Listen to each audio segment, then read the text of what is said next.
Hello, paragliding pilots. We had a few that are interested in me expanding a little bit more on pitch break and pitch speed. So here we go.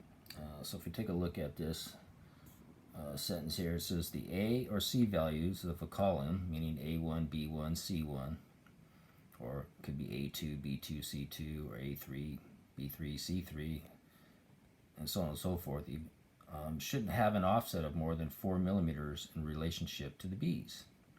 So the pitch break speed value can't always be fulfilled, but it should be met when possible.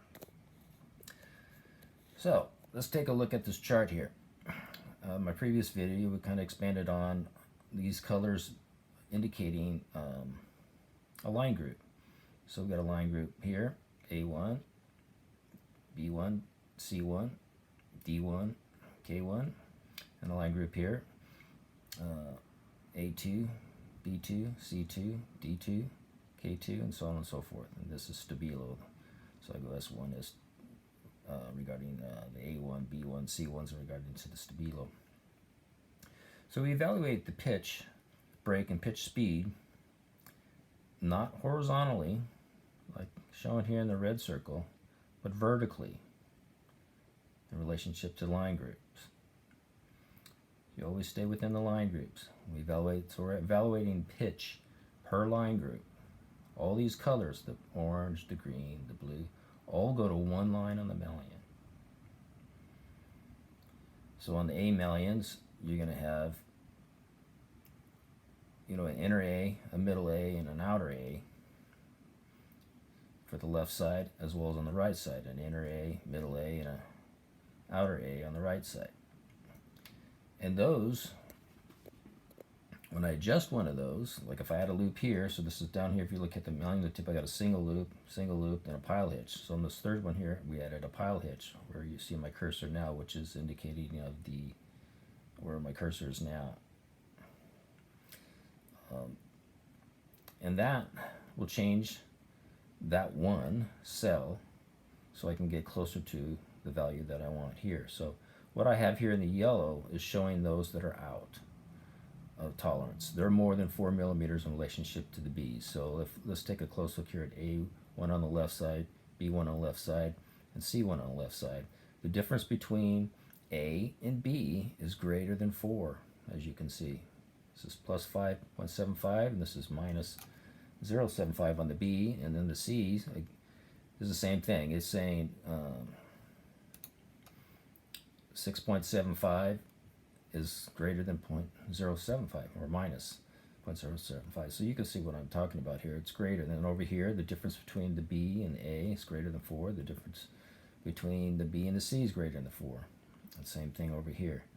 Our values are greater than 4, so they're going to bold up for us to indicate. And we're here, over here, we don't have them bolding up, so we can see that they're all within 4.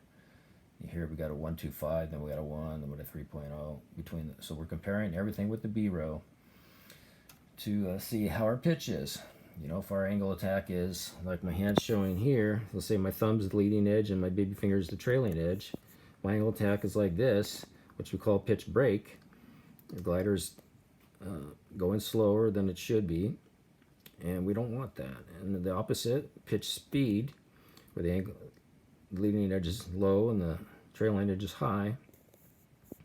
We're more prone to collapses that way, and we don't want that either. So we want a balance, and that's what we're doing here. And we're doing really technical. I mean, we're talking just 4 millimeters difference. That's minute, and we have to get that right. And so, if you want a perfect trim. Now, this is a glider here. We're out on the pitch. My parameters are 4 millimeters, plus or minus 4 millimeters. However, let me zoom out here.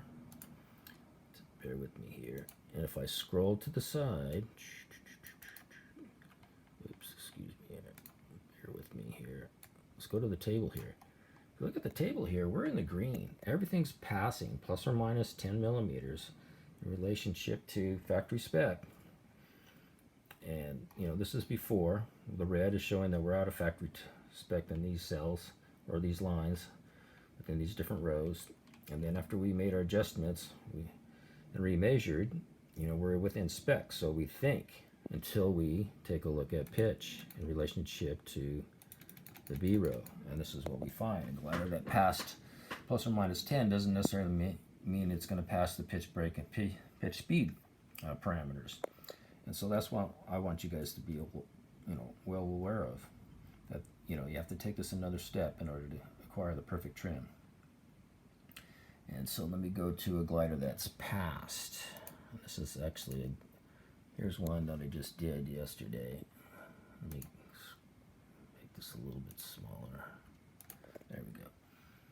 And so here we got, I don't know why I get these pop-ups. My bolding's obviously not working here. It's showing up in some areas that it shouldn't be because the minus 5.0 and plus 2.5 is, not more than 4. Same here, but I'm still working on it. Or actually I have an Excel expert that's working on this for me. The formulas within the sheet are unbelievable in order to get this populate like it is. But it's almost working. We're almost there yet. Eventually we'll get it to work right. But as you can see here, everything is within 4 millimeters from the B row. So if you look at A2, B2, and C2, we're within 4. And if we look over here on the right side, A2 versus B2, we're within 4. B2 within, in relationship to C2, within 4. If we go over here to the Stabilo, A1 versus B1, we're only 1 millimeter difference. The same thing between B and C. Well, so, and we're following this all the way across the board here. We're all within 4. And that glider, just like the other one, you would never know that.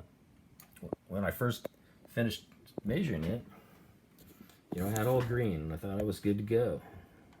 I looked at all the line groups. We're all green. We'll occasionally get a red up here, but this it's not really that important. It's the line group averages down here that we're going to compare.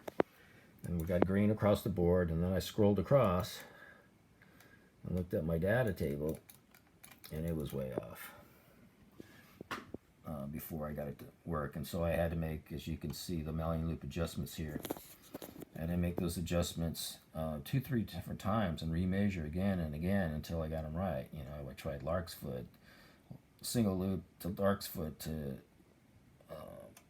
anchor stitch to pile hitch plus, and then, and eventually got it to what we see up here.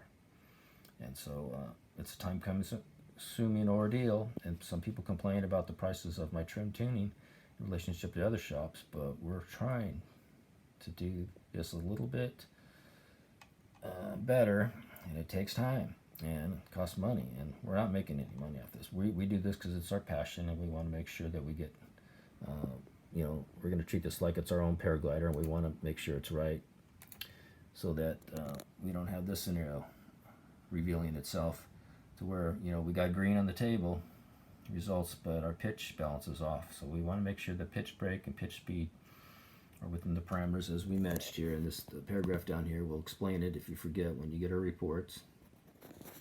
And you got any further questions, please feel free to let us know.